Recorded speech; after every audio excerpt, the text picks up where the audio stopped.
Thanks, Tim. Let me start with World War II. Let's go back to D-Day for a bit.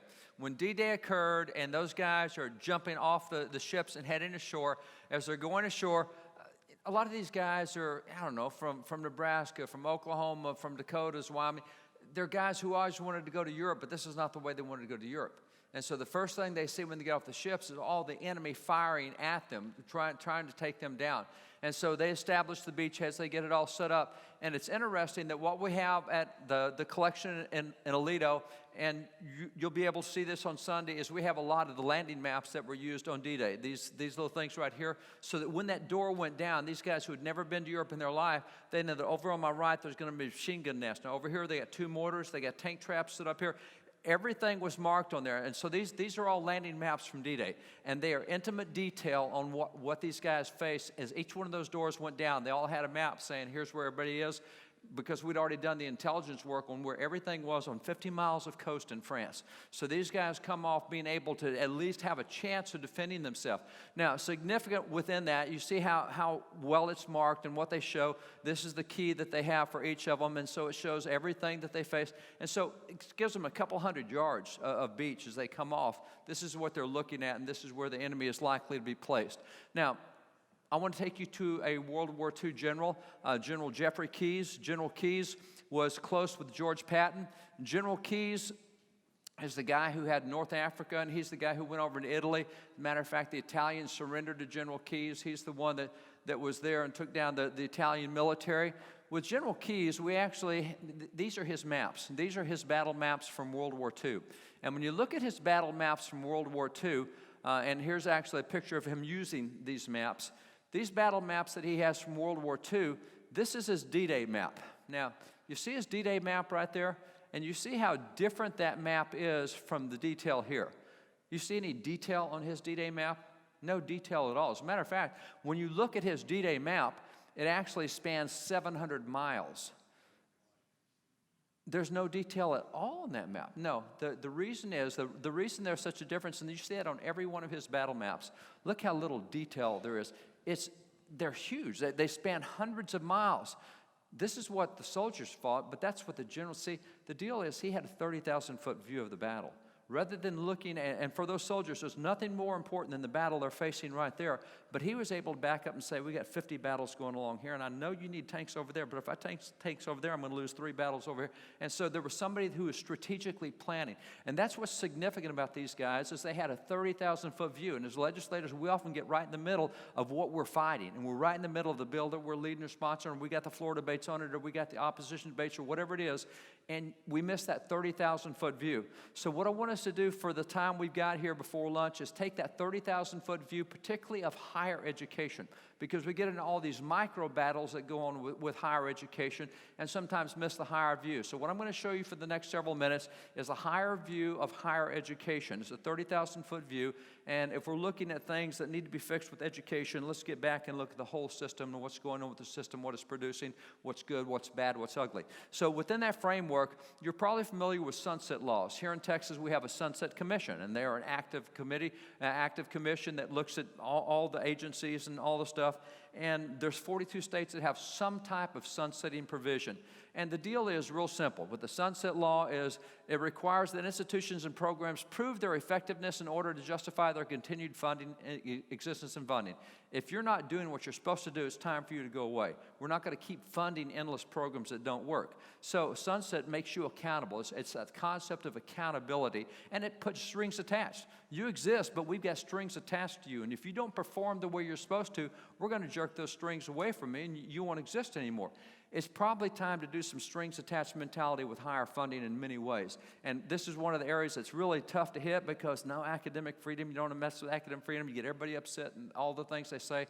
But nonetheless, you need to know some of the trends that are happening over the last few years and the trends that have occurred within higher education. So in doing that, let's start by looking first at what public views of higher education are. And in doing that, let me do a little, you've heard the phrase, you don't throw the baby out with the bathwater. Okay, let me state up front right now that what I'm going to show you is generalizations of what's happening in education. This does not mean that every college and every university is bad. It does not mean that every Republican is good and every Democrat is bad. It does not mean that the whole millennial generation, where they're headed with the colleges, is all bad. There's great stuff coming out of the millennial generation. I'm going to show you the problems with it. So understand that what I'm showing you is not every single college is this way. This is the trend. This is a 30,000-foot view of where higher education is moving. There are certainly exceptions all throughout this. And in the case of millennials, one of the things that we do in the summertime is we have these 2-week-long programs where we'll bring in up to 50 kids at a time, 18 through 25, university-age kids. And I have never been so encouraged as I was this last summer, watching what happens in 2 weeks for these kids to be able to go back. And now we get all these texts and group meetings and everything where these kids are taking on their professors and winning. It's embarrassing their professors because they're asking things their professors don't know how to answer, and it's a lot of fun. We're getting word now that professors are saying, man, the paper you just wrote, I've never seen a paper like that. That's a paper that you usually find at the next level. This is amazing. So I'm seeing great things. Tim and I see great things with what these kids are able to do. There's good stuff out there. But I want to show you the 30,000-foot view. So again, going back to public views, when you ask the public today, what do you think of higher education? Here's one of the recent polls. The percentage who say colleges and universities have either a positive or negative effect on the way things are going in the country. Are colleges moving the right way? Do they have a positive or negative effect? If you are a Republican, you say by a big margin that colleges and universities have a negative effect. The percentage of Republicans who think colleges and universities have a positive effect on the country, only 1 out of 3. 2 out of 3 say colleges and universities right now have a negative effect on the nation. However, if you're a progressive Democrat, 72% of you think the colleges are heading in the right direction. We love the if you're progressive, then you like where colleges are headed. If you're conservative, you don't like where colleges are headed. Now, that's the public view. Let's go back in and say, okay, how about those that work within the system itself? If you work within the system, you have academic views. Let me take you to college presidents. If you ask college presidents, what's the most important thing your university should be doing? The number one, which of these would you say is the most important role colleges and universities play in society? The answer of college presidents is, first and foremost, we want to prepare students to be productive members of the workforce. That's what college presidents think that universities are supposed to do, is prepare you to be productive members of the workforce. So, productive members of the workforce, that's number one in the minds of college presidents. If you ask parents, what do you think is the purpose of education? This is an area where they agree with the university presidents. You have 72% of parents who say, we believe that acquisition of real-world marketable skills is the number one purpose of higher education. So both presidents and the public agree the number one thing that colleges should do is prepare you for a job, to help you get a job. Now, would you look at that? If that's the objective, is jobs, if both the college presidents and the public say our number one objective for higher education is to get you a job in your career field, the question is, are we having success in that? Are we doing good? Are we helping students get a job in their career field? And the answer is a definite no. Why would you say that? Because statistics right now are that if you look at the share of college graduates who get a job related to their college major, they went in debt with their college major. They spent 4 years to get that college major. What happens after 4 years and tens of thousands of dollars? Right now, only 27.3% of students who graduate are able to get a job in their major field. So they put all this time, money, and effort into something, and 3 out of 4 are not able to get a job where they put all that time, money, and effort. So what's the deal? Well, what's happening? Why is it that they're not able to get something related? Well, I mean, they want a job in their major field. That's why they took the major. Well, if you look at majors in colleges right now, there are a number of majors. You actually have some 1,800 majors that you can have in colleges right now. Let me show you part of the 1,800 college majors. This is part of the problem we have with higher education. They are disconnected from reality. For example, you can get a college major in bagpiping. Now, I'm curious as to how many want ads you've seen recently that need bagpipers. You have the same thing with auctioneering. That is a college degree that you can get. You can go into debt to get a degree on that. You also have theme park engineering. You have decision sciences, help you make a decision. You need a whole course. I mean, you need a major on that. Here's some more. You have turf grass science. You have diving technology. You have turf and golf course management. You have sexuality as a major. You have parapsychology, the study of ghosts. Really, we have Yeah, you can get an entire college major on that. Again, have you seen a want ad recently for somebody looking on parapsychology of goat? Not hardly. Same thing, cannabis cultivation. Okay, a few states, maybe they need, now that they voted that in. Bowling industry technology. You have surfing. You have nannying as a major. If you can imagine babysitting. I mean, that used to be how you earned extra money. Now it's a major. You also have Star Trek as a major. This is a literal major. You can get an entire degree in Star Trek or queer musicology or Canadian studies. I just haven't seen a huge demand for Americans who need a degree in Canadian studies. You go to Canada, you learn Canada, you get a job, but a degree in Canadian studies? And you have degrees now where you can learn how to pack boxes. That's a really high one because people don't know how to pack boxes. And you can get a degree on the Beatles, which, again, where's the demand for that job? Or puppeteering is also a degree.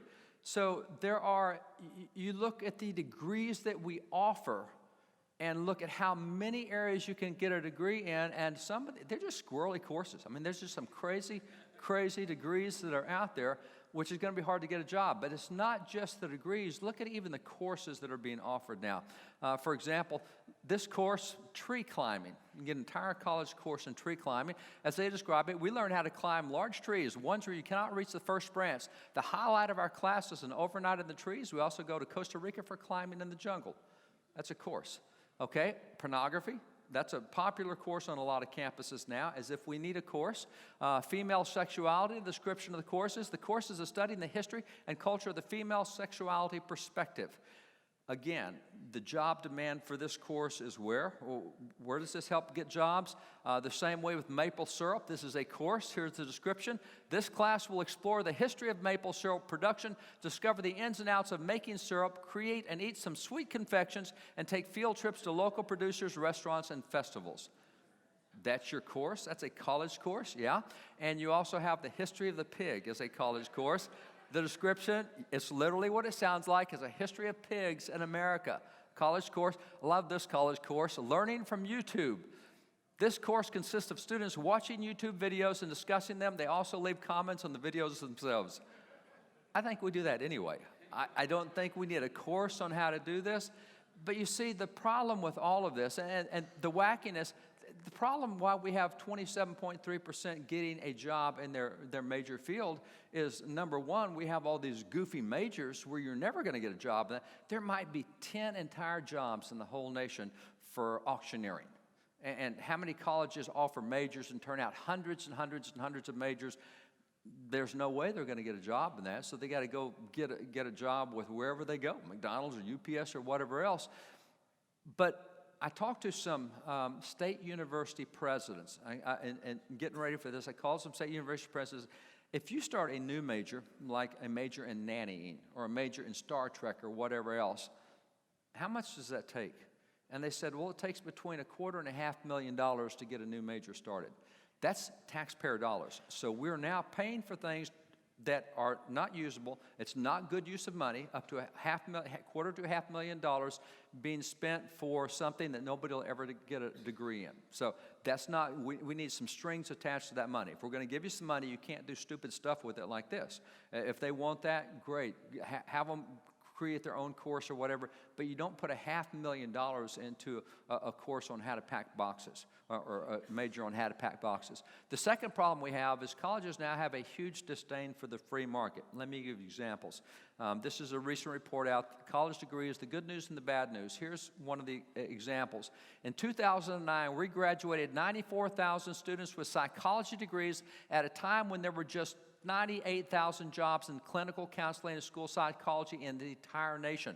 The latter figure isn't new jobs, it's total jobs. So what they're saying is, in 1 year, we graduated 94,000 kids who had a psychology degree at a time when there's only 98,000 entire psychology jobs in the entire nation.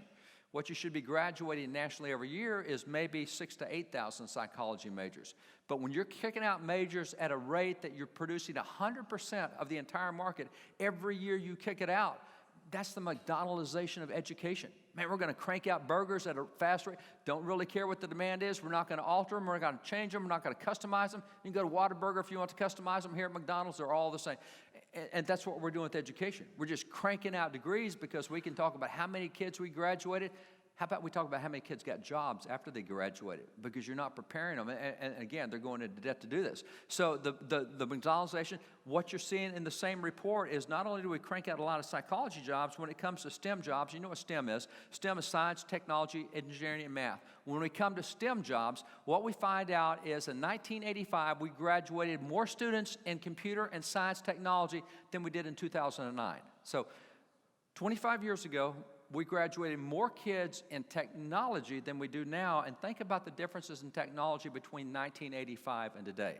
And by the way, if you don't remember what that is, let's do a quick review of technology in 1985. Here is your television in 1985. Here is your car radio in 1985. Here is your Apple computer in 1985. Here is your cell phone in 1985. I love the little tag there at the bottom. See at the bottom it says, first in the market and first in use. It's the best-selling handheld cellular portable on earth. It's a suitcase. It's massive. This is technology in 1985. I think we've moved in technology, and yet we're graduating less students in technology than we did back in 1985. We're not paying any attention to the free market. We're not responding to the market demands. We're just graduating stuff that's easy for us to kick out or whatever kids want to take. We'll just create a major for them if they have an interest in that. So in 1985, we graduated more students in technology than we do now. Now, that's disdain for the free market, and there's a number of other examples, but this, again, we're talking general trends. This doesn't mean that every college and every university does this. We're talking general trends among all colleges and all higher education in the United States, and so many of these colleges and universities are funded by our taxpayer dollars. They are funded by state dollars. So we're funding something that disregards free market, that is generating failure at a rate 3 out of 4 fail for the purpose of education, at least what parents and what university presidents say is the purpose of education. 3 out of 4 universities fail that measure. Now, let's go back to this for a minute.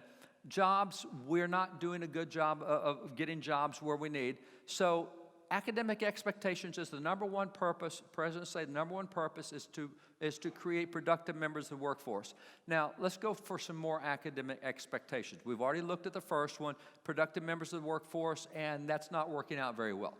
What's the second thing that college presidents say is the reason that higher education exists? They say, number 2 is to prepare young people to be responsible citizens.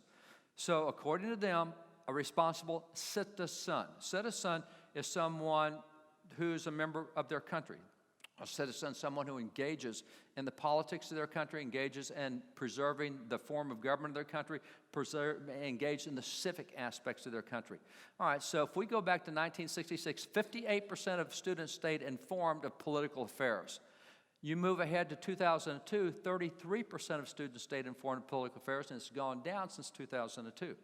So the second most important purpose of college is to make responsible citizens. We ain't anywhere close to that. Maybe 1 out of 4 students come out of college with any desire at all to be involved as a citizen. So we're creating 3 out of 4 students who don't want anything to do with citizenship in their country and civic involvement.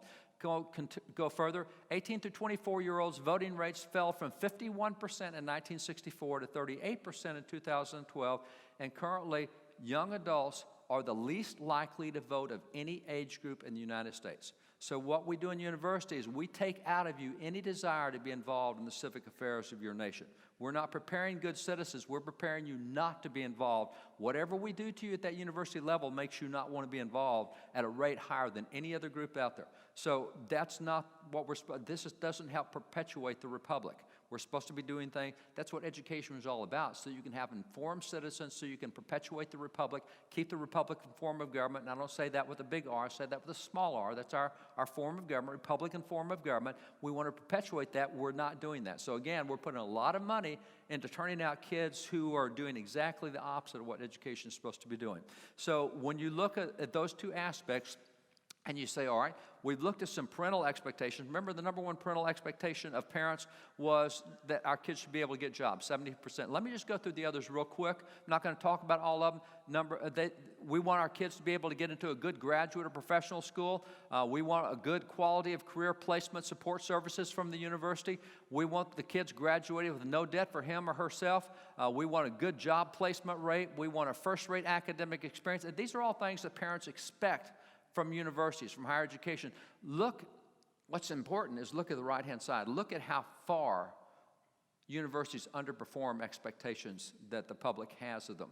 So the public has all these expectations of what higher education is supposed to do. Look how far it underperforms. Once their kids graduate and they look at the academic experience their kids have had, it's a dismal failure. I mean, you would not survive in the free market if you had that kind of negative numbers on any restaurant would be out of business with that kind of numbers. Any service-oriented kind of business would be gone. You can't survive with those numbers. So what we have is what people expect of education and what education actually delivers are two totally different things. And yet right now we still have a belief or an expectation that higher education is going to do certain things, and it's just not doing it. Let me give you some more parental expectations. You look further into what parents expect from colleges. They say, I want my child to attend a college that has and enforces an explicit sexual assault code, 82%. Makes sense. You don't want your daughter getting raped at college or other sexual. So that makes sense that you want a university that has an explicit sexual assault code. Number 2 on the list, I want my child to attend a college that really understands the financial pressures on middle-class families, 76%. Now, we saw that earlier. Parents want a debt-free education. They want the college to feel the pain that they feel on economics. Now, if we take this for a minute and just look at what we now consider student loan debt, if you know the numbers on student loan debt, you're aware that right now 66% of all graduates graduate with debt. And we're talking state universities. State universities largely funded by state dollars, also get federal grants that go with it, so much public money goes into state universities. Private universities, different deal, but 66% of all graduates have debt. The debt last year was $1.4 trillion in student debt, which works out, for those students that have debt, it works out to $37,172 per student with debt, and the students have to pay that back. So the students average a payment of $351 a month once they graduate, and 3 or 4 of them can't get a job in the degree field they had. So how do you generate the income to pay off a debt when you can't get a job with where you just spent your money? So it's a real problem. And by the way, just to show you what's happened with debt, now remember, we're talking largely with public universities, so much of it funded with tax dollars. What we're talking is $1.4 trillion in 2017. Do you know what the debt was in 2004? It's $260 billion. Now, that's 6-fold increase since 2004. In 13 years, we've had a 6-fold. In the last 13 years, what has happened is college debt has increased at the rate of 41% per year, which is unbelievable numbers. When you're sinking in the hole, you're a kid going to college and you get a degree you think is going to work, and nobody tells you the free market doesn't need that degree. And by the way, we just love cranking out kids here, the McDonaldization of education, and you're going to be in debt for $351 a month once you graduate. Nobody tells them that going in. And so what happens as a result, we now find there are 3, and by the way, the Bible is very clear that when you go into debt, you lose your freedom. And if you doubt that, just get a bunch of loans and see what happens when you get a paycheck. Your paycheck is split up where you don't have the freedom. If I have no debt at all, when I get a paycheck, I've got a million things I can do with my money. If I'm in debt, my paycheck that I get goes to paying the house mortgage, the car mortgage, the student loan mortgage, everything. I don't have freedom if I'm in debt. Real simple stuff. So what happens with all these kids that are in debt? It has a direct impact on 3 things that we're able to document at this point in time. When kids come out with debt, number 1 is they can't get a house, so they move back in with mom and dad because they've already got a mortgage they're paying every month. You can't afford 2 mortgages every month, so they got a mortgage going, essentially a mortgage going on their college education. The second thing it affects is the marriage rate. I don't have money available to be able to start a family and get married, so let's just shack up and live together. So cohabitation is through the roof. Marriage suffers. I forget the stat. I think Tim told me that 55% of millennials have been born out of wedlock. Currently, 55% of millennials born out of wedlock because can't afford to get married. And the third thing is, although 70% of college students want to get into small business, want to start their own business, they can't because they don't have any startup money available. They're in debt. They can't start up a business. They can't go out in entrepreneurship because of debt. So what it does is it kills the creative side of things because they can't go into the businesses they want. So debt, college debt, and this is college debt with, again, largely funded by taxpayers that are getting kids who are not productive with jobs because they can't get a job in the major field, and also they don't want to be involved with their country after they get out of college, and they're going into debt to do it. I mean, what we're turning out right now is not a good product for the future of the country. Now, go past that. So that's the second thing. The third thing parents said was, I want my child to go to a college that enforces strict speech codes like bans on offensive language, that uses trigger warnings, and that doesn't permit outside speakers who might offend students. Only 15% of parents want that. Now, what percentage of colleges have that policy? Most. Well, a lot. I can't say most because there's not statistics available on how many actually do it. After lunch, you'll hear from Joe with FIRE. They've got stats on the speech codes, but as far as trigger warnings and all the other stuff, we don't want offensive speakers. Stanley Kurtz is here also, and Stanley is a national columnist who documents all the shout-downs that are now going on universities and what's happening. So there's some stats, but I've seen nothing comprehensive on all universities. Nonetheless, you take that, and what happens as a result of this is you get these speech zones or free speech codes that go. And this is more of what Joel will speak about after lunch, but just to help you understand what that is, this is speech that the First Amendment would allow you to say anywhere else in the United States, but universities won't allow you to say it on campus, which is a weird thing. You've got a constitutional right to say this speech anywhere in the United States except on campuses. Now, why would we have a bubble zone on campus where you cannot practice constitutional freedoms? And what happens on campus is, this is a pictorial example. They give you a designated free speech area. You've got 5 feet in this area, and it's on the backside of campus under a big oak tree. Nobody ever goes over there. It's back to the sewer disposal plants back there, and you can stand there, and this is a sign that goes with it. Notice the sign. This area has been set aside for individuals or groups exercising their constitutional First Amendment rights.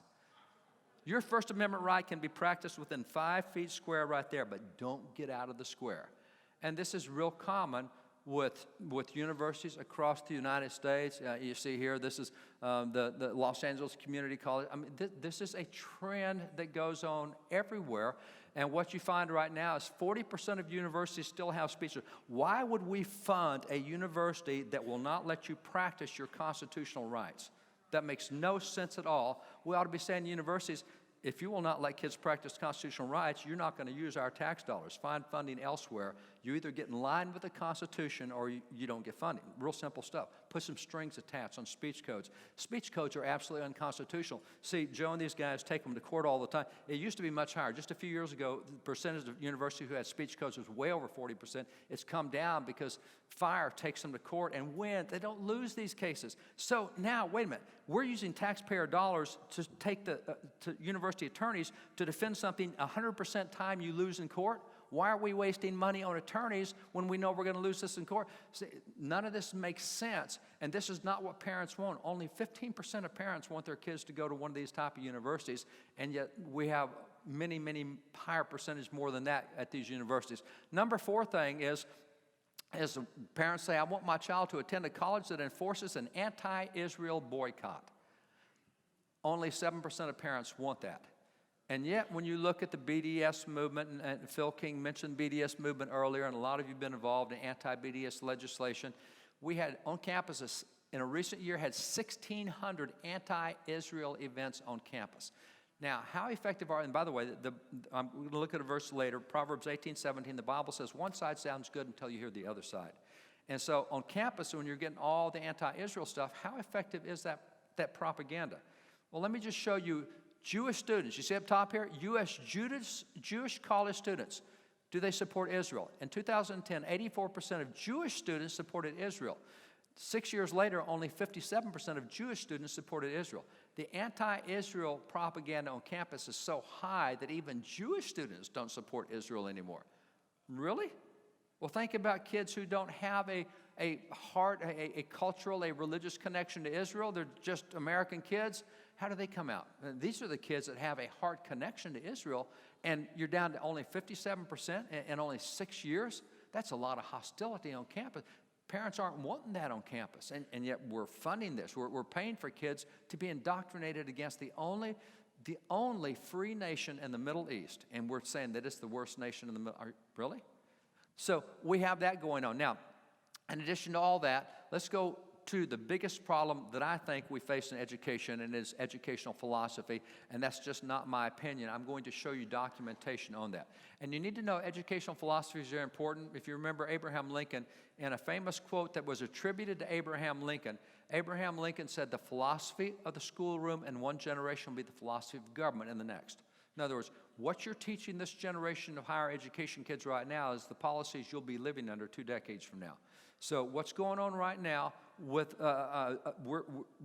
again, higher education largely does not like America. It certainly doesn't like Israel. It doesn't like free speech. It doesn't. Guess what your policies look like 20 years from now?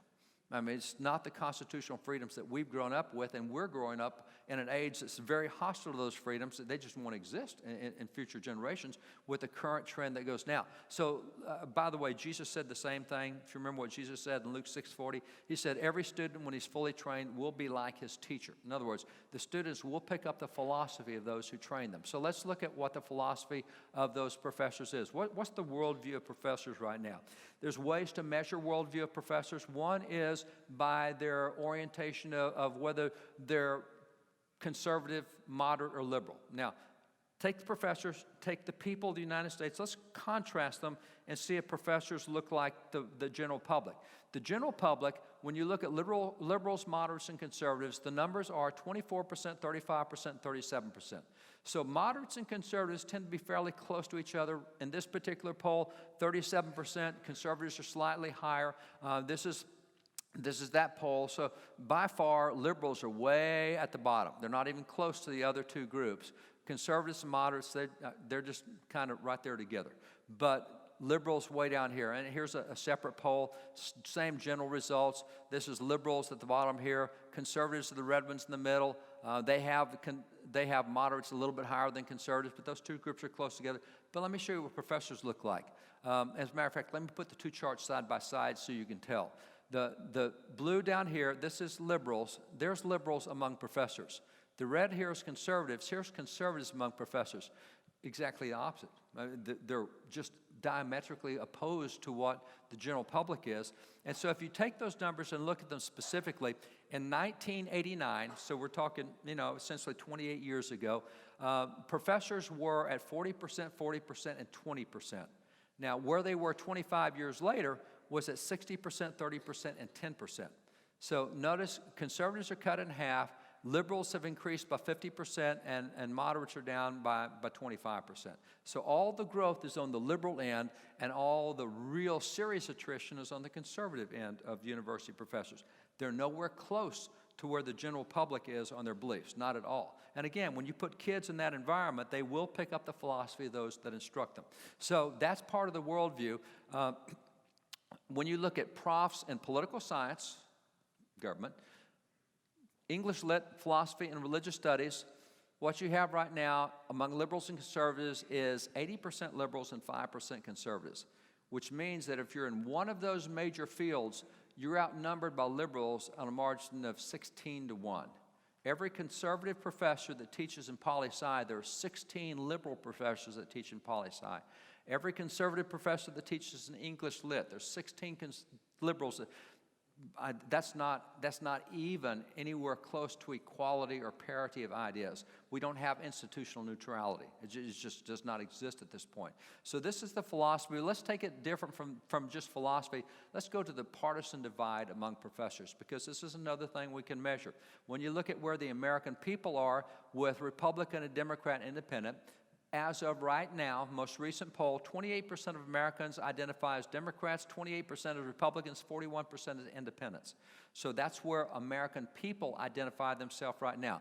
Now, what that means is Republican and Democrat, from the people's standpoint, you have a 1-to-1 margin. For every one Republican, there's one Democrat, and the rest is that middle group of independents. And Republicans have chased a lot of Republicans into the independent column, and you guys know that you're often stuck with what Washington, D.C. doesn't get done. So when Republicans in Washington, D.C. get it all goofed up, you guys get blamed for it, and so people don't want to identify as Republican anymore, so they're now over in the independents. So it's a one-to-one. So that's where we are right now.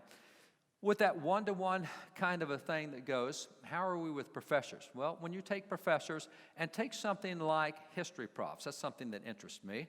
For every one Republican history prof in America, there are 33 Democrat history profs in America. So if you are a history major in America, you will come out with a liberal progressive view that says America really is a bad nation. We're inherently racist.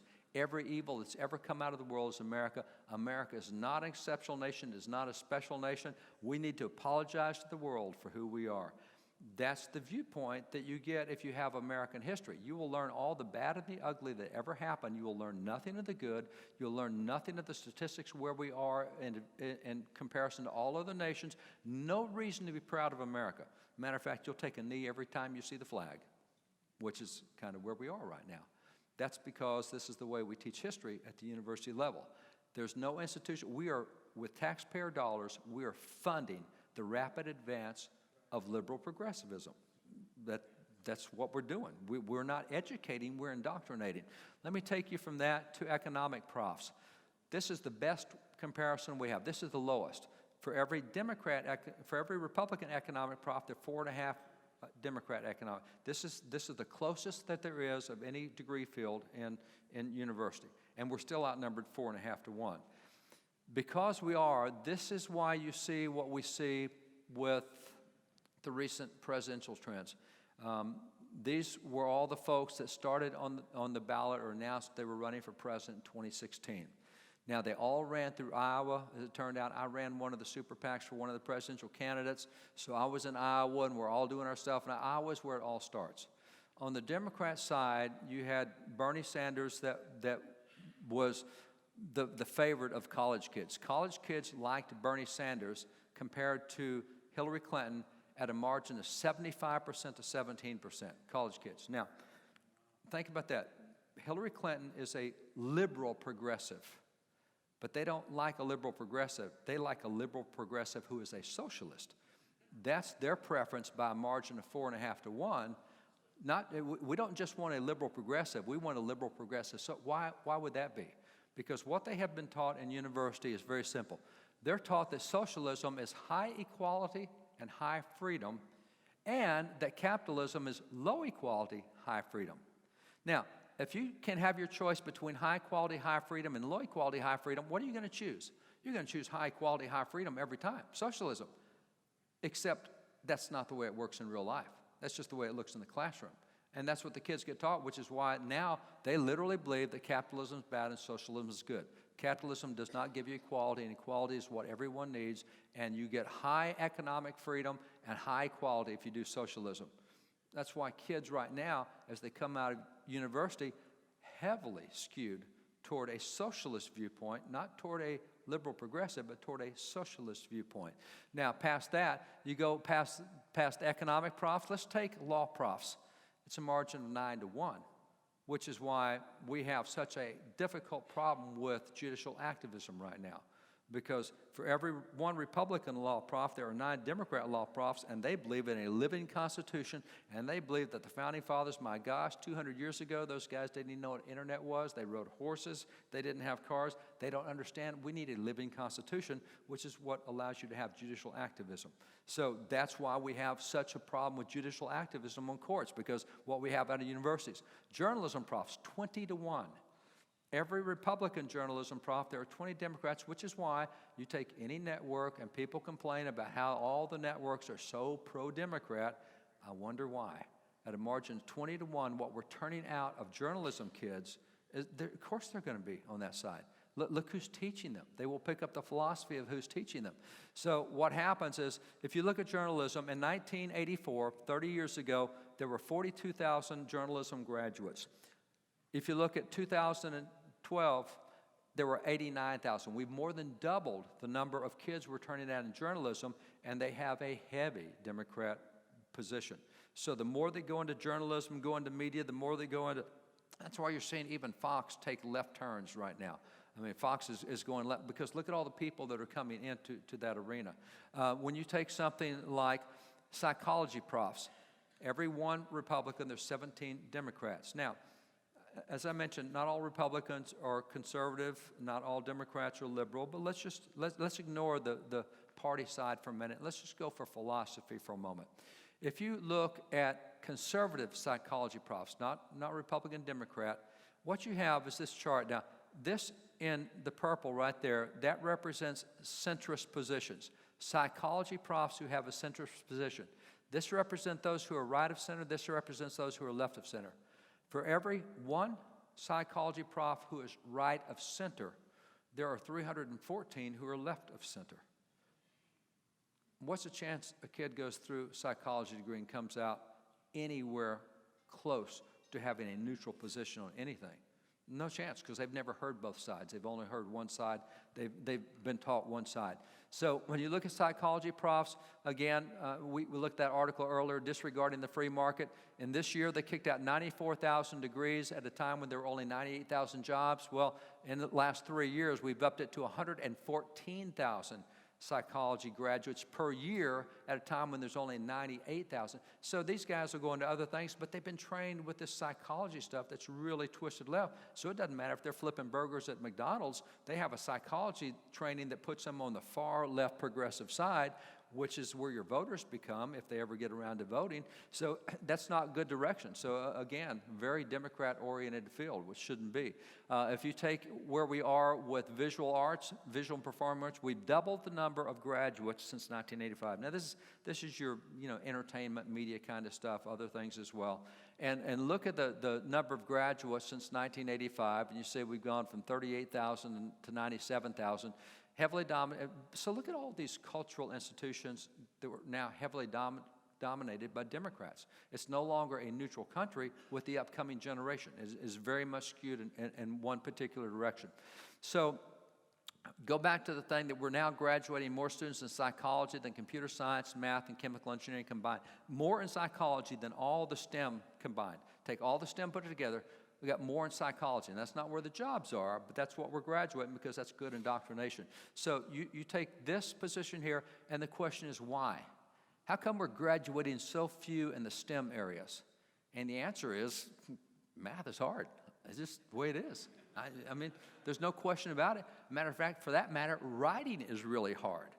And when math and writing is really hard, what's the solution for that in the academic community? Here's the solution for 23 colleges with the University of California. They just announced they have a new solution for how you handle math is hard and writing is hard. At Cal State, they will no longer require any testing in math or English because they want higher graduation rates, and they notice the kids coming out of high school are having trouble with math and English, so we're no longer going to require that as part of your testing anymore because we want to graduate everybody out that comes through. So we don't even test. Now, we all know that you teach to what the tests are. That's just the way things are. If you don't test on it, you don't teach on it. So you teach to the test. We're no longer going to test on math or writing, and so that goes away. And so that's how we handle this. We just stop teaching. If you haven't heard the two math organizations out there, math is unjust and grounded in discrimination, educators moan.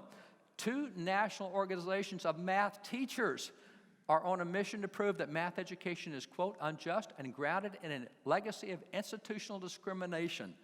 Now, you didn't know that 2 + 2 = 4 was actually a racist statement, but that's institutional. Math teachers. I thought math teachers should be teaching. No, math teachers teach philosophy now. They teach psychology now because that's what we graduate out. So everything is a social justice movement now. No longer is math what you teach, social justice is what you teach. Here's the rest of it. In a joint statement, the two math groups complained that making students master the basics, multiplication tables, etc., leads to segregation and separation. And they call on math instructors to adopt a social justice stance in the classroom. So, by the way, those are math teachers soon coming back to your school districts in your area. Because this is what we're generating even out of the math areas, the STEM areas. So we don't test on it anymore. We come back with that. That's why Cal State is one of the schools doing that. When you look at the total of You take any major you want, 1,800 majors, you look at the total of Democrats to Republicans, it is 11-1 across the board. So that's nowhere close to turning out an academic product that is anywhere close to neutral and understands issues on all sides. You're turning out social justice warriors at a high rate. Now, when you look at that, the worldview of professors, let me give you some examples of it. And again, these are examples. There are some good professors out there. These are the ones I want to show you because this is not surprising and not dispositive, if you will, for what's going on at universities. This one is a good place to start. Professor, white marble and artwork contributes to white supremacy. In a recent op-ed, Professor Sarah Bond argued that the white marble often seen in classical artwork was initially colored. As a result, she suggests that the equation of white marble with beauty contributes to white supremacist ideas today. This is the reason that Americans are white supremacists today, is because they've seen too much fine art, because all the fine art is white. Really? And all that used to be colored marble, and somehow over time it's become white marble? No, it all depends on the quarry where you mine the marble from. That doesn't make any difference to them. Again, this is professors and what they're teaching on fine arts. Here's a professor. This dealt with the shooting, the congressional shooting on the ball field. The professor calls the whites inhuman a-holes. After sharing a post to an unambiguously titled article, "Let Them F Die," Williams labeled white people inhuman a-holes and declared it's time to end this now. Now, this is what a professor is writing an article on, not only for his students, this is what he's teaching students, but this is what he's saying to the public. And this was after the shooting. Everybody that was shot by that shooter should have been left on the field to die because they're all whites and all. And by the way, white professors saying this. It's not a racist thing. It's whites or anti-white, which is crazy. This is Texas A&M University. When is it okay to kill whites? Professor, Texas A&M. In order to be equal, in order to be liberated, some white people might have to die. That's what we're teaching kids now. Interesting. So you also have a University of Texas at Tyler. Professor Dykes calls for the querying of higher education itself, as if it wasn't already in that direction. Let's make it more so. You have Clemson. All Republicans are racist scum. As he points out, a Clemson University professor is labeling all Donald Trump supporters and all Republicans as racist scum and demanding that you denounce your affiliation or admit you're a racist. He even advocated direct violence against Republicans. You have the University of Texas professor who's saying we need to kill off 90% of the people on the planet in order to save the planet. It'd be really good if we had a virus that could be released that would wipe out 90%. You had the professor over in Florida who said what happened with Hurricane Harvey in Texas was karma because that's a Republican state, and that's what happens with the Republican states. This is just the universe getting even for how wicked Republicans are and how racist they are. Here's a student got their grade knocked down because they used the word mankind in a paper. Can't even use the word mankind. What are professors communicating here to their students? And this is what goes public with this stuff. Let's go a couple more professors. Rutgers University. Spoiler alert, free speech is BS. You can't be a racist a-hole and just cite free speech. That's why right now today on campus, 53% of students do not support free speech. They want restrictions on free speech. 53% of kids on campus right now have been hearing professors like that, and they don't think that free speech is something that we should protect anymore. They're used to seeing those little 5-foot squares, and see, their deal is we condemn all speech that hurts others. Well, that sign hurts my feelings. But that's not what they're talking about. Anything that hurts their feelings, which is why Ben Shapiro, when he went to Berkeley recently, they provided counseling for students who might hear conservative ideas from Ben Shapiro was at Berkeley. And by the way, they put $600,000 up in security for him to give that speech. Really? We're using money, $600,000, because we've created an environment where that a conservative speaking, they need massive police protection, and we have to pay for counselors who might hear a conservative idea and it gets this is where our money's going? Okay, so back here, college students oppose free speech at a free speech protection rate 2 to 3 times higher than previous generations. By the way, you need to see the other tweet he sent out.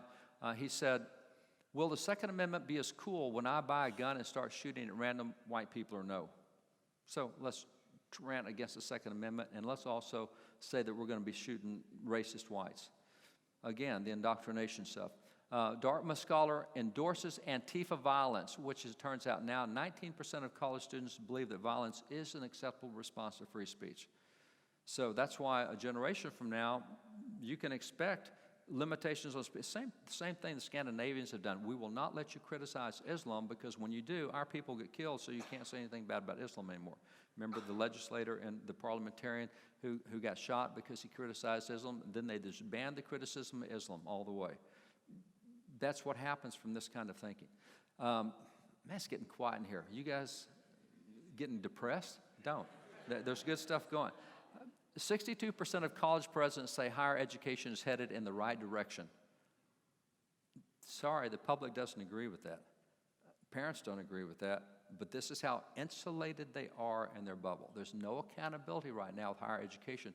They're inside that echo chamber where they don't, and I say no accountability, sure there is, but not the degree that needs to be for the kind of product we're turning out. And again, I'm not trying to throw the baby out with the bathwater. Understand, I'm giving you examples of the trends that are there, polls of the trends that are there. There's good colleges, there's good professors, there's some Democrats are not bad at all. I've got some articles of Democrats trying to do the right thing. Some Republicans are bad. So I'm not trying to stereotype. I'm just showing you general trends. So the results of this educational philosophy, pretty simple. We now have a whole lexicon of new words that we use at colleges. You're aware of these words like trigger warnings. We never knew what that was till 10 years ago. We didn't know what safe space were. We didn't know what microaggressions were. We didn't even know what a snowflake was. And by the way, I love this is from Missouri State University. This is their class picture, but this could work for any state university.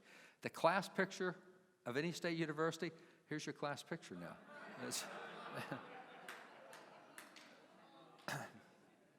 And again, I've already said there's a lot of good kids out there. You know, we talked even about the ones that we get in the summer. Good stuff, but this is the trend that's going.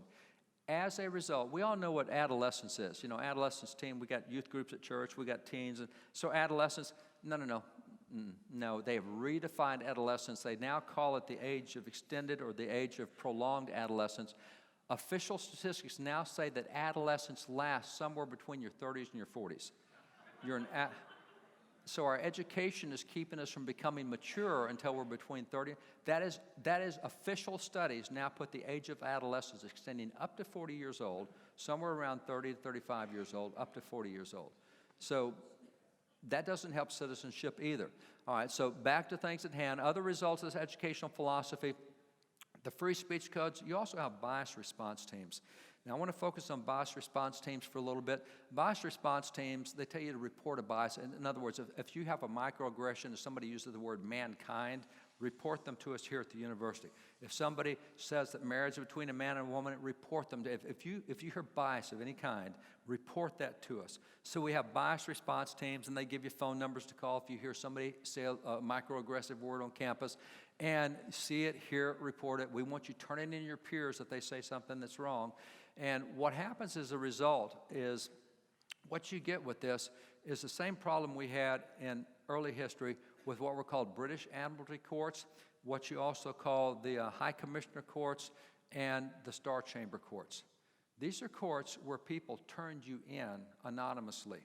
And so when they turned you in for some violation anonymously, what happened in all of these courts, and this is what Europe and particularly Britain had before American Revolution, when they turned you in, you did not get a right to confront your accuser. Everything is hearsay evidence. Now, you don't need to know who said that, but we were told that you said this, and so you don't get to confront your accuser, which you also do not get the right to legal counsel. You're taken before the kangaroo board of whatever the university has, and you don't get legal counsel. A jury of your peers does not get to decide. The higher elites that sit there, unaccountable professors, they will decide what your punishment should be, and you don't get to call witnesses on your behalf to mitigate whatever that charge might have been. Now, see, the way this works, and by the way, calling witnesses on your behalf, I mentioned earlier, Proverbs 18:17, the Bible says very simply, he who states his case first seems right until someone cross-examines him and sets the record straight. That's why you always get a chance to confront your accusers. What they saw might be right, but they didn't know the rest of the story. And by the way, it turns out they had a bias anyway, and they were trying to get me for, and that's why you always get to call others to give the other side. You want both sides of that establishes truth, is when you get both sides in there. That's why the Bible says iron sharpens iron. Sparks may fly, but you come out of the deal sharper. So if you're an attorney that practices federal law, you're familiar with federal practice and procedure. It's dozens of volumes on how to practice federal law, but Volume 30 particularly is of interest because Volume 30 points out that every one of the due process clauses in the Bill of Rights, the 4th through the 8th Amendment, the Federal Practice and Procedure points out that every one of them came out of the Bible, that they were all Bible-based, that these were rights that came from the Bible. Rabbi Lappin talked earlier about how even our legal codes go back to the Bible, the right to confront your accusers, the right to compel witnesses in your behalf, the right to have a jury of your peers aside. All of that comes out of the Scriptures, and they point that out, and it's about 60 pages, I think, in Volume 30. So what we call the due process rights comes out of Scriptures. That was really big in early American thinking. When these guys came to Massachusetts, you remember Massachusetts is where the witch trials occurred. And the witch trials occurred, there were 27 people put to death in Massachusetts for that. But what's significant, and by the way, we all need to teach that in history books, and we do.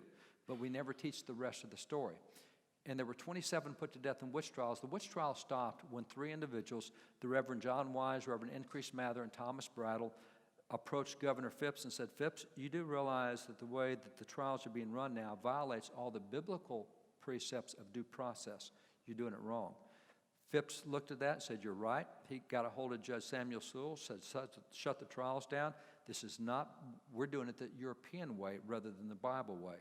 And so as a result of being confronted with due process rights, they shut the trials down. Now what's significant is you'll always hear about the 27 deaths that happened in New England, and you should, because they happened. What you will not hear about is that at the identical time in Europe, witch trials were also occurring that put to death 500,000 in Europe. Now, okay, how come we study the 27, and how come not the 500,000? And by the way, why was it, see, the question should not be, why did 27 get put to death? The question should be, why was it only 27 that got put to death? And the reason was due process. We instituted due process rights, and that shut the injustice down. Now, due process is the deal, but you won't hear that. What you'll hear is the intolerant Christians, those malicious Christians. Yeah, Christians have their problems, but at least they weren't as bad as secular guys in Europe had. You know, Christians do things wrong because they're humans. All humans do things wrong. So that's another aspect we don't hear. As you get closer to the American Revolution, you see another example of it. If you look in textbooks today on why we had the American Revolution, what caused the American Revolution, why did we separate from Great Britain, the answer is always real simple. Taxation, that representation, that's why we had the Boston Tea Party. Well, the Declaration actually gives 27 reasons why we separated from Great Britain. Taxation, that representation was reason number 17 out of the 27. That was not even their most significant top half of what they thought was a big deal.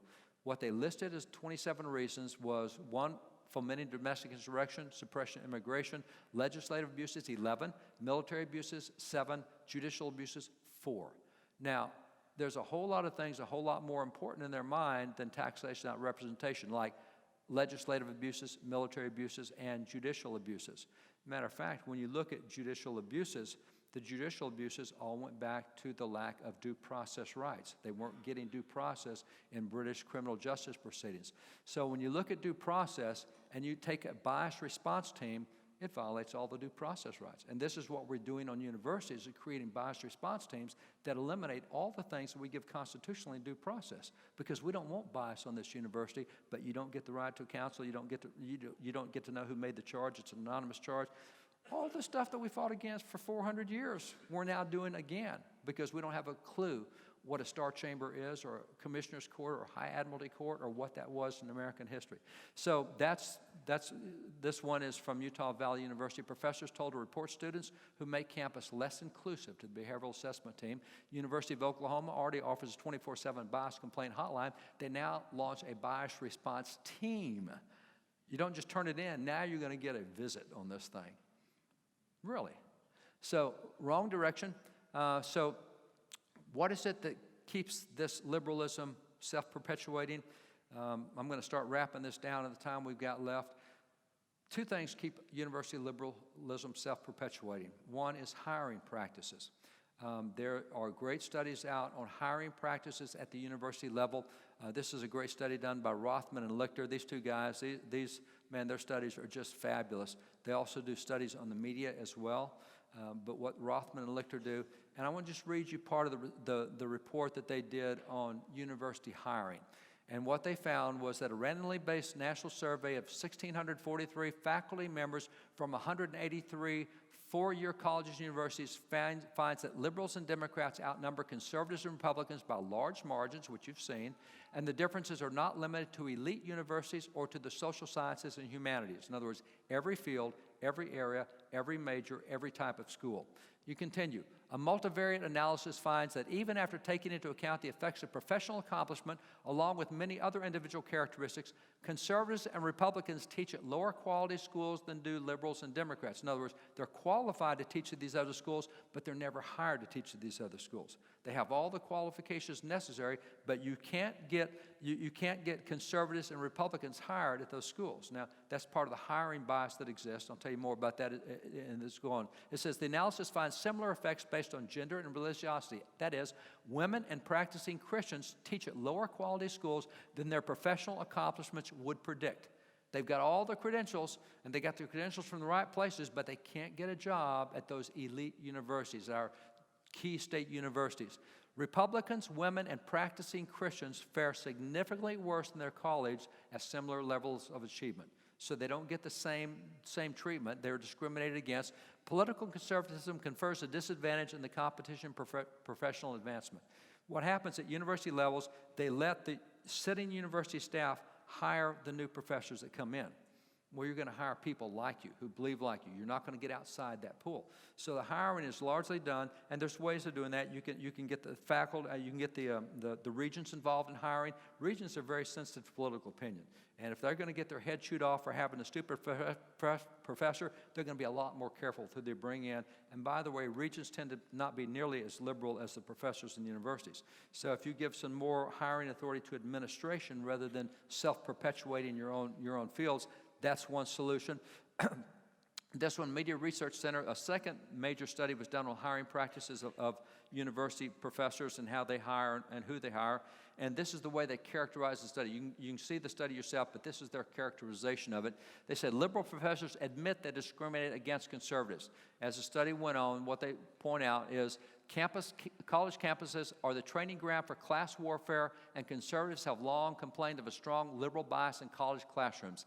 Now, left-leaning academics, this study was done by progressives. Left-leaning academics confirmed that they would discriminate against conservatives according to a new study which will be published in the September edition of the Journal of Perspectives on Psychological Science. Researchers asked, quote, whether in choosing between two equally qualified candidates for one job opening, they would be inclined to vote for the more liberal candidate over the conservative. One respondent wrote, if the department members could figure out who was conservative, they would be sure not to hire them. And that literally is the case. That's a self-perpetuating nature. They hire people who are like themselves.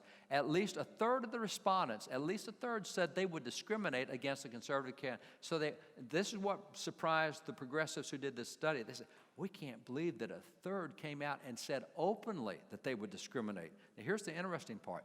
It says the more liberal the respondent was, the more willing they are to discriminate, and ironically, the higher their assumption that conservatives do not face a hostile climate in the academy.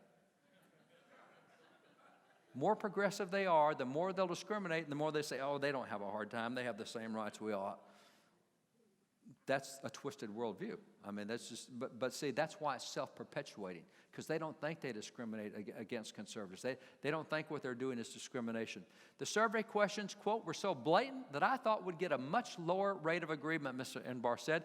Usually you have to be pretty tricky to get people to say they discriminate against minorities. We just put the questions out there, and they said, yes, we'll discriminate against minorities. So a third of those hiring openly said, without disguising, that we're happy to discriminate against. See, that's the kind of hostility that exists, self-perpetuating. So university liberalism is self-perpetuating, number one, by hiring practices. So that's part of it, but they don't hire non-conservatives or Christians. Number two is they fire non-conservatives and Christians. So let me just give you some headlines from recent articles. Here, this one I love. Lawsuit, university fired the scientist because he found soft tissue on a dinosaur horn. Not what he said, what he found. Because he was out doing excavations in some fossil areas, and he found the Triceratops horn, and inside it still had soft tissue. Now, he found it. He didn't say, I mean, he got fired for finding it. This is what he points out, as he points out, and this is an article over here on the right. He says, soft tissue in dinosaur bones destroys deep time. Dinosaur bones cannot be old if they're full of soft tissue, Armitage said in a YouTube video. Deep time is the linchpin of evolution. If you don't have deep time, you don't have evolution. The whole discussion of evolution ends if you show that the earth is young. You can just erase evolution off the whiteboard because of soft tissue in dinosaur. He just found soft tissue, and because he found evidence that would support a viewpoint different from what they teach, they fired him, just because he found scientific evidence. He didn't make it up. He didn't write a huge paper on it. He found it and got fired over it. He continues, he says, and by the way, he was professionally qualified. Armitage was hired as a microscopist to manage the electron and confocal microscope suite in 2010. He had published some 30 articles in scientific journals about his specialty. He's an expert in this, but because he found a dinosaur horn with soft tissue, he gets fired. As he points out, that shows the mounting hostility Christians face in academics. Here's another one. Atheist turned Christian professor denied promotion.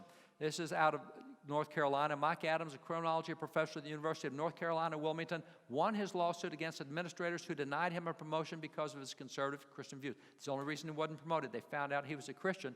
As he points out, he joined the university in 1993. He was an atheist at the time. Glad to have you. By the year 2000, he converted to Christianity, become an outspoken political conservative. At that point, he no longer gets promotions. In 2006, he was denied a promotion. Administrators were retaliating against him for his conservative views, he claimed, and the jury agreed. Actually went to court. So the state's funding a lawsuit on discrimination where they discriminated. The jury agrees they discriminated, but they're spending taxpayer dollars to defend their discrimination. Here's one. This is New York Post. Professor who tweeted against the PC culture is out at New York University. Very simply, a New York professor crusading against political correctness and student coddling was booted from classroom last week after his colleagues complained about his, quote, incivility. Here's what he said. My contention is that trigger warning, safe spaces, and bias hotline reporting is not politically correct. It's insane. He opposes it. Now, that's what he said, and he got fired for holding that position. Now, notice what else. The university leaders claimed they were worried about me, and they expressed concern about my mental health because I said that trigger warnings are crazy and that you don't need bias reporting. They are concerned about my mental health. They suggested my voicing these opinions was a cry for help, he told the Post. Then they said I should leave and get help. He said they had no reason to believe my mental health was in question unless to have a different opinion makes one insane. See, that's the uniformity that happens. If you get outside that, they fire you if you don't carry the line. Fired conservative UCLA lecturer, I was let go for purely political reasons. UCLA, by UCLA's own metrics, I had the highest ratings of any teacher in the entire department. That's true. Student ratings and all the peers, all the highest ratings. The students loved my classes, but his department chair was upset over his appearance on Tucker Carlson's Fox News program. She has stated she never liked me and thought someone with my views shouldn't teach in the department. He appears on Fox News, that gets him fired just for appearing on Fox News. Then you have Jesuit University moves to fire conservative professor over his political views. Marquette University has moved to suspend and then fire Professor John McAdams for backing a student who tried to defend man-woman marriage when a leftist teaching assistant shut the student down. Junior faculty member Cheryl Abbott told a student that his defense of man-woman marriage was an unacceptable topic in her ethics class and compared his views to racism. She then told the student he should drop the class.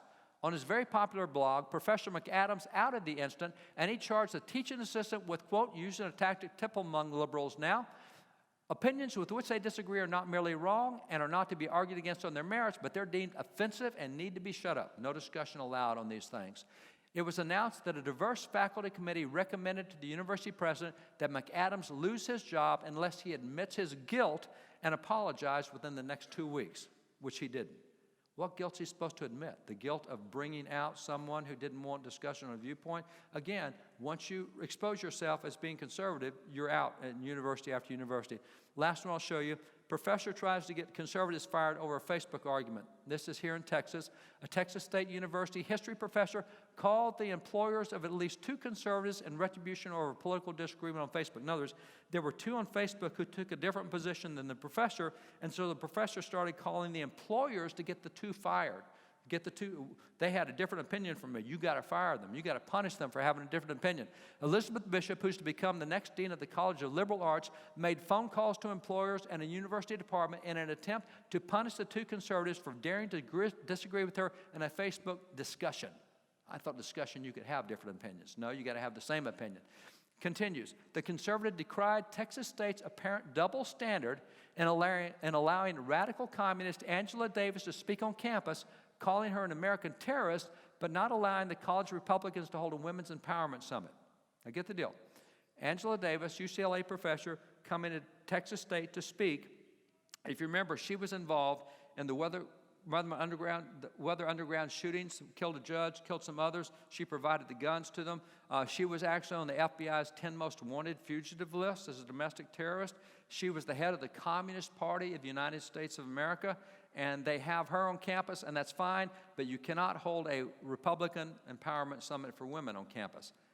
And one said, that's not fair to have one and not the other, and she called and said, you got to fire this guy. He had a different opinion from me. Really? See, that's the monolithic viciousness that exists in many universities. I can give you scores of examples like these. This is just showing you the tone that's out there, and this is what they found in the hiring practices from those two studies I showed you. So these are examples. Bringing this down, summary, let's summarize all this. What are some possible takeaways that we can do with this? And this has been heavy for a while. Sorry, guys. But it's heavy stuff, too, because this is actually what's happening. This is not stuff you have to make up. This is stuff that's going on. Therefore, it needs to be addressed. So problem number one is these free speech codes and bias reporting incidents. That's the problem we got. What's the solution for it?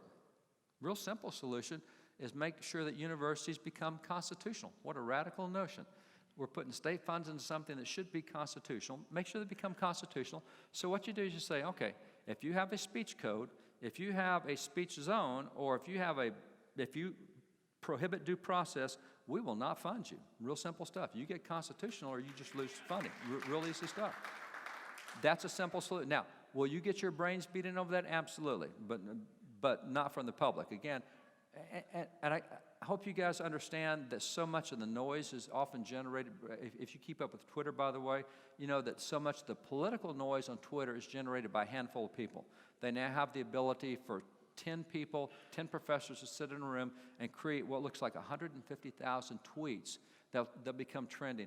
It's amazing to me that news headlines are now created off of what tweets are, and you're able to generate tweets by using the mathematical logarithms that they have with tweeting to be able to create a whole bunch of different accounts, and you'll hear lots of noise. That doesn't mean that's you saw where the public was on public opinion polls. Public is nowhere close to where the noise will be on this stuff. And so you just got to remember that, yeah, these guys make a lot of noise, but they're a handful, and sometimes they're more than a handful. I'm not suggesting they're insignificant or irrelevant or you disregard them, but just remember they're not the only ones out there. They're the ones who make the noise. We used to say in the country, you throw a rock into a pack of dogs, and the one that gets hit the hardest will bark the loudest. And it's the ones that don't get hit that don't bark. You got to remember they're out there. And so there's a lot of people who hold a different position from those who bark. So that's problem number one. Problem number two is the issue of missing the basics. Let me give you an example. Let me take you through history real quick. If you look at where we are in history right now, if you know what ACT is, the American Council of Trustees and Alumni, every year they look at U.S. News and World Report's elite universities in America. And every year, ACTA will take and look at one aspect of what's being taught in the elite universities of America. And so what they did here a couple of years ago was they looked at history majors. They said, all right, when you look at the top 76 universities, and that was what was on the list that year, 76 universities, look at the top elite universities in America, what do they do with their history majors? And their report was called America's Past, Passed Over, which tells you something about what they found. And they called it a crisis in civic education. Here's the deal. Out of the top 76 universities in America, if you are a history major, and by the way, what do you do if you get a history major?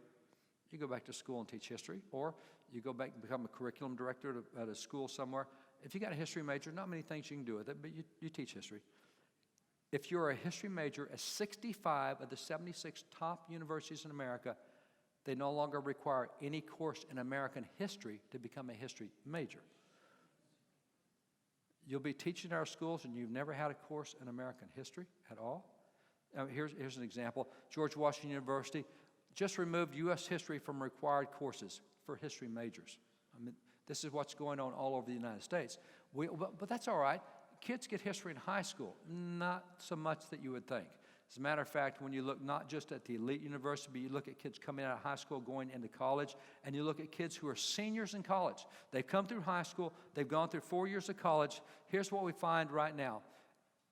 Of the top 50 colleges and universities, absolutely none require students to take any course in American history before they graduate. That used to be a standard in all universities. You had to get a course in American history, American economics, course in civics and government. You had to get that at university level before you could get out of there, because you can't be good citizens if you don't. None of the top 50 require students to. So we're not only talking, not only do we not give history majors history, we don't give any of the kids history at all. Continues. It says, college seniors could not identify Valley Forge, words from the Gettysburg Address, or even the basic principles of the U.S. Constitution. They found that given high school level questions, 81% of college seniors given high school level questions would receive a D or an F. They don't even know high school stuff. Now, why won't they know high school stuff? Because right now, and by the way, I love this, University of Wisconsin-Madison, they had a protest over Abraham Lincoln statue because Lincoln owned slaves. The great emancipator who ended slavery, who never owned a slave, were protesting his statue. See, that's what happens when you have no clue of American history. You can say Francis Scott Key is a racist, and that third verse of the national anthem is racist. Yeah, we can only say that in the last 3 years because we used to know history before the last 3 years. We didn't hear that claim 5 years ago, 10 years ago, 15 years ago, a century and a half ago, because we knew history. We used to know that Francis Scott Key went into court to defend hundreds of blacks in court, to defend their rights, that he worked with an anti-slavery society. We used to know what the third verse of the national anthem meant when it said slavery, that it was political slavery. It was Great Britain impressing Americans on the British ships to fight against Americans. It wasn't racial at all, but we don't know that anymore. So now we tear down Francis Scott Key's statue and deface it in Baltimore, Maryland, because he's a racist? So that's where history is. So go with that. Again, here's where we are in government. 70% of students did not know the Constitution is the supreme law of the land. 74% could not identify the 3 branches of government. 60% could not name even one of the 19 cabinet-level departments. And only 1 in 1,000 can name the freedoms and the First Amendment. They know nothing.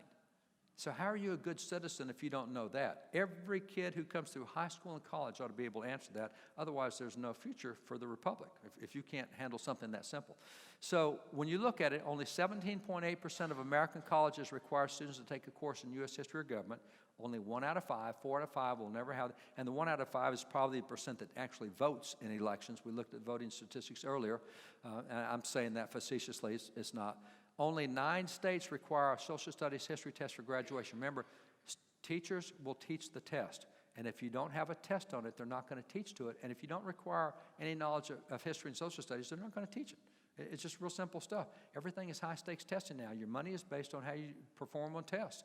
And so if you don't do well on tests, so they teach tests. So if we don't get history back in the high school level as a required course, and by the way, only 2 states require civics and government for graduation. That ought to be required in every state. You ought to come out of school at least knowing what the government is. It's a Republican form of government. You ought to know something about the 7 Articles of the Constitution. You ought to know the 27 grievances in the Declaration. You ought to know the 10 rights in the Bill of Rights. We don't know that. So you got all this problem. Economics is the same thing. We've already talked about Bernie Sanders, what happened with him. Open socialist. And the problem being open socialist, look at the Washington Post. Millennials are the only age group in America in which a majority holds socialism favorably. A Harvard University survey found that 51% do not support capitalism. Millennials have a higher opinion of socialism than of capitalism. I showed you why earlier. So that's where millennials are, the ones who have gone through college recently. Moreover, Gallup has found that an astounding 69% of millennials said they'd be willing to vote for a socialist candidate for president. Among their parents' generation, only a third would do so. 52% of millennials favor big government compared with 38% of the nation overall. University has an impact on the way that students think. And if you come out with those kind of students, you will not maintain a constitutional republic because socialism is incompatible with the constitutional republic. The two can't coexist. So when you look at economics, only 3.2% of American colleges require students to take a course in economics. You need to know the free market if this country's going to exist. Only 3.2% of universities actually have students take that course. Used to be when all of us went to college, we all had that course, not anymore. University of Connecticut has a study they call the Coming Crisis in Leadership. Here's what they pointed out. At many of the most prestigious colleges in the United States, seniors know less than freshmen about America's history, government, foreign affairs, and economy, a phenomenon known as negative learning. You actually lose knowledge when you're in college now. You come in as a freshman knowing more than when you go out as a senior. That's not the right direction. So that's the problem. What's the solution? The solution's real simple. We require core essentials. We need to go back to what we did for decades and centuries. We need to say, you're going to teach American history, you're going to teach American government, you're going to teach economics, or you're not going to get funded. Real simple stuff. If you can't generate students who know something about their form of government and be good citizens, that's why college presidents, you say that's why you exist, is to have kids prepared for jobs and to have them become good members of society, productive members of citizens. So we're not doing that. Two more real quick. The third problem that comes up, or that we've talked about, deals with what I'm going to call judicial independence. If you know what judicial independence is, this is what judges claim anytime you try to put accountability on them.